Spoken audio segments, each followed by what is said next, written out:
Viewers, तो आज का हमारा जो टॉपिक है वो है chemistry and branches of chemistry. ठीक है, तो स्टार्ट करते हैं। First of all, what is chemistry? तो chemistry is the branch of science which deals with the structure, composition and properties of matter and changes occur in matter is called chemistry. तो chemistry में हम क्या पढ़ते हैं? Chemistry science की branch है जिसमें हम मैटर की स्ट्रक्चर के बारे में पढ़ते हैं, उसकी कंपोजिशन के बारे में पढ़ते हैं, या उसकी प्रॉपर्टीज़ के बारे में पढ़ते हैं, या जो भी चेंजेस आती हैं मैटर में। ठीक है, तो उन सब के बारे में हम पढ़ते हैं कि किस चीज़ में? केमिस्ट्री में पढ़ते हैं। ठीक है, तो हम सिंपली एक डेफिनेशन बना सकते हैं कि scientific study of matter is called chemistry. ठीक है, तो आगे चलते हैं। Branches of chemistry. अब the main branches of chemistry are discussed below. जो मेन ब्रांचेस हैं केमिस्ट्री की, जैसे ये लिखी हुई है, फिजिकल केमिस्ट्री हो गई, ऑर्गेनिक केमिस्ट्री, इनऑर्गेनिक केमिस्ट्री हो गई, या बायो केमिस्ट्री हो गई, इंडस्ट्रियल केमिस्ट्री हो गई, न्यूक्लियर केमिस्ट्री हो गई, इन्वायरमेंटल केमिस्ट्री, एनालिटिकल केमिस्ट्री। अब इन सब को हम डिस्कस करेंगे। तो आगे चलते हैं फिजिकल केमिस्ट्री की तरफ। तो what is physical chemistry? It is the branch of chemistry in which we study about physical properties of matter or an atom। तो हम फिजिकल केमिस्ट्री में क्या पढ़ते हैं? मैटर की फिजिकल प्रॉपर्टीज़ पढ़ते हैं, या किसी एटम की फिजिकल प्रॉपर्टीज़ पढ़ते हैं। ठीक है, तो अब फिजिकल प्रॉपर्टीज़ में क्या होता है? किसी भी चीज़ की स्ट्रक्चर होती है या फॉर्मेशन होती है। अब जैसे एग्जांपल है behaviour of solid, liquid and gas. ठीक है, तो बिहेवियर यानी जो सॉलिड, लिक्विड या गैस है, तो उसकी स्ट्रक्चर कैसी है, या वो किन चीज़ों से बना हुआ है, उसकी फॉर्मेशन क्या है। तो ये सब हम चीज़ें किस में पढ़ते हैं? फिजिकल केमिस्ट्री में पढ़ते हैं। अब आगे एक डायग्राम है, जैसे स्ट्रक्चर एटम की। ठीक है, electron, proton and neutron combine to form an atom. ठीक है, अब इलेक्ट्रॉन, प्रोटॉन और न्यूट्रॉन जो है कंबाइन होकर क्या बनाते हैं? एक एटम बनाते हैं। अब न्यूट्रॉन और प्रोटॉन सिर्फ न्यूक्लियस में होते हैं, और इलेक्ट्रॉन जो है न्यूक्लियस के जो है अराउंड रिवॉल्व करते।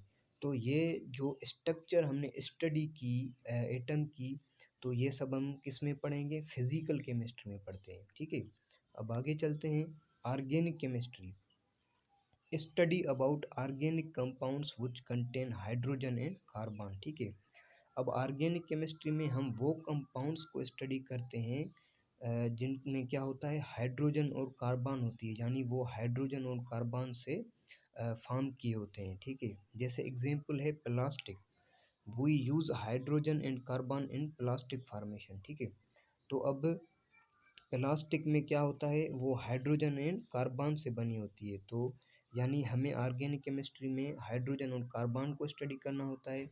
तो इसलिए हमने प्लास्टिक एग्जांपल दी। उसके बाद CH4 यानी कि नेचुरल गैस है, तो नेचुरल गैस भी जो है कार्बन और हाइड्रोजन से बनी होती है, तो इसलिए ये भी ऑर्गेनिक केमिस्ट्री की एक एग्जांपल है। ठीक है, अब उसके बाद चलते हैं इनऑर्गेनिक केमिस्ट्री। तो ये बिल्कुल भी जो है ऑर्गेनिक केमिस्ट्री के अपोजिट है। Inorganic chemistry is the branch of chemistry in which we study about all elements and compounds except hydrogen and carbon। तो यानी इनऑर्गेनिक केमिस्ट्री जो है केमिस्ट्री की ऐसी ब्रांच है जिसमें हम सभी कंपाउंड्स और एलिमेंट्स को पढ़ते हैं, पर उसमें क्या ना हो? हाइड्रोजन और कार्बन को स्टडी नहीं करते। ठीक है, यानी हम ऑर्गेनिक में hydrogen and carbon containing compounds को स्टडी कर रहे थे, और यहाँ पे हम यानी जिनमें हाइड्रोजन एंड कार्बन कंटेन नहीं होगी उन एलिमेंट्स और कंपाउंड्स को स्टडी करेंगे। ठीक है, जैसे एग्जांपल है गिलास और सीमेंट, तो इनमें जो है हाइड्रोजन एंड कार्बन नहीं होती। तो आगे चलते हैं बायोकेमिस्ट्री। अब बायोकेमिस्ट्री के यानी वर्ड से क्लियर है, तो बायो की मीनिंग है लाइफ या लिविंग ऑर्गेनिजम्स। ठीक है, तो it is the branch of chemistry in which we study chemical reactions occur in body of living organisms. ठीक है, अब बायोकेमिस्ट्री में हम क्या पढ़ते हैं? जो हमारे अंदर केमिकल रिएक्शंस होते हैं, हमारी बॉडी के अंदर होते हैं। ठीक है, यानी किसी भी लिविंग ऑर्गेनिज्म की बॉडी होती है, हम ह्यूमन बॉडी को कंसीडर करते हैं। ठीक है, हमारे बॉडी में जो भी केमिकल रिएक्शंस वगैरह होते हैं, वो सब हम किस में स्टडी करते हैं? बायोकेमिस्ट्री में स्टडी करते हैं। ठीक है, उसके एग्जाम्पल हैं ऑब्टेन एनर्जी फ्रॉम फूड, ठीक है। अब हम फूड से एनर्जी कैसे हासिल करते हैं, हम फूड खाते हैं उससे एनर्जी मिलती है, ठीक है। फूड खाने से लेके एनर्जी हासिल करने तक हमारी बॉडी में कितने रिएक्शंस होते हैं, ठीक है, केमिकल रिएक्शंस होते हैं। तो इन सब को हम स्टडी करते हैं बायोकेमिस्ट्री में। उसके बाद दूसरा एग्जांपल है ब्रेक डाउन ऑफ फैट और ब्रेक डाउन ऑफ प्रोटीन्स और फॉर्मेशन ऑफ प्रोटीन्स, ठीक है। यानी प्रोटीन कैसे बनती है, कैसे टूटती है, और फैट्स कैसे टूटते हैं, ठीक है।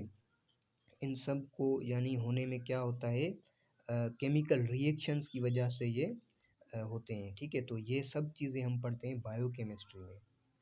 उसके बाद है इंडस्ट्रियल केमिस्ट्री, ठीक है। It is the branch of chemistry which deals with the different processes used in chemical industries for the manufacture of synthetic products। यानी हम इंडस्ट्रियल केमिस्ट्री में क्या पढ़ते हैं, जो डिफरेंट प्रोसेस यूज़ होते हैं किसी जो है सिंथेटिक प्रोडक्ट को मैन्युफैक्चर करते हैं, ठीक है। केमिकल इंडस्ट्रीज़ में जो है प्रोडक्ट्स बनती है ना डिफरेंट प्रोसेस से, तो उन सब को हम क्या किस में पढ़ते हैं, इंडस्ट्रियल केमिस्ट्री में, ठीक है। यानी मिसाल के तौर पे गिलास बनता है, सीमेंट बनता है, पेपर बनता है, मेडिसन्स बनती हैं, या फर्टिलाइज़र्स बनते हैं, सोप बनते हैं, डिटर्जेंट्स बनते हैं। तो इन सब को बनाने में डिफरेंट प्रोसेस होते हैं, ठीक है। यानी डिटर्जेंट बनता है या पेपर बनता है, तो इन दोनों को बनाने के लिए यूज़ तो हम जो है रिएक्शन केमिकल इंडस्ट्रीज़ में जो है डिफरेंट प्रोसेस होते हैं, ठीक है। तो इन सब को यानी स्टडी करते हैं हम किसमें, इंडस्ट्रियल केमिस्ट्री में। उसके बाद आगे चलते हैं न्यूक्लियर केमिस्ट्री, ठीक है। It is the branch of chemistry in which we study about nucleus of an atom or nuclear process or radioactivity। अब न्यूक्लियर केमिस्ट्री में हम किसी भी एटम के न्यूक्लियस के बारे में पढ़ते हैं, या न्यूक्लियर प्रोसेसेस के बारे में पढ़ते हैं, या रेडियो एक्टिविटी के बारे में पढ़ते हैं। अब जैसे एग्जांपल है formation of electricity through nuclear reactor, ठीक है। हम ये जो है एग्जांपल किसका है, रेडियो एक्टिविटी का है। यानी जो इलेक्ट्रिसिटी की फार्मेशन होती है न्यूक्लियर रिएक्टर के थ्रू, उसमें हम क्या यूज़ करते हैं, रेडियो एक्टिविटी यूज़ करते हैं। तो अब आगे चलते हैं environmental chemistry. It is the branch of chemistry in which we study about changes in natural environment. अब एनवायरमेंटल केमिस्ट्री में हम क्या पढ़ते हैं, हमारे एनवायरनमेंट में जो चेंजेस आती हैं तो वो सब हम एनवायरमेंटल केमिस्ट्री में पढ़ते हैं। जैसे हमारे एनवायरनमेंट में कौन कौन सी चेंजेस आती हैं, जैसे एग्जांपल है टेम्परेचर, वाटर। अब टेम्परेचर जो है इंक्रीज़ और डिक्रीज़ हो रहा है, ठीक है। हम जो है जो पौधे वगैरह हैं काटते हैं, ऑक्सीजन की डिफिशिएंसी होती है, या उसकी वजह से टेम्परेचर इंक्रीज़ आ जाता है, ठीक है। वर्ल्ड में ग्लोबल वार्मिंग चल रही है, ठीक है। हमसे 100 साल पहले जो लोग यहाँ पे थे तो तब जो है टेम्परेचर कुछ कम था। अब हम उसको कंपेयर करेंगे हमारे पीरियड से, तो अब यानी बहुत ज़्यादा टेम्परेचर हाई होता जा रहा है। तो ये भी एक एनवायरनमेंट में क्या है, चेंज है। उसके बाद दूसरा है वाटर। तो water is affected by human beings because we throw और waste products or industrial waste water into the clean water and water becomes polluted, या ठीक है। यानी जो ह्यूमंस होते हैं इंडस्ट्रीज़ वगैरह के वेस्ट प्रोडक्ट्स या वेस्ट वाटर वगैरह हो गया, वो जो है क्लीन वाटर में जो है फेंक देते हैं, या जो हम प्लास्टिक वगैरह फेंकते हैं, शापर वगैरह फेंकते हैं, तो ये सब वाटर में जाकर केमिकल रिएक्शंस परफॉर्म करते हैं और उसमें जो है वाटर पॉल्यूटेड हो जाता है। तो ये सब हम किस में करते हैं स्टडी, इन्वायरमेंटल केमिस्ट्री में। यानी इन्वायरमेंट को जो भी चीज़ अफेक्ट करती है वो सब हम इन्वायरमेंटल केमिस्ट्री में पढ़ते हैं, जैसे एयर पॉल्यूशन हो गया, और भी कितने एग्जांपल्स हैं, ठीक है। अब आगे चलते हैं, उसके बाद है एनालिटिकल केमिस्ट्री। अब इसमें हम क्या पढ़ते हैं, it is the branch of chemistry which deals with the study of methods और techniques involve in to determine kind, quality and quantity of various components in a given compound, ठीक है।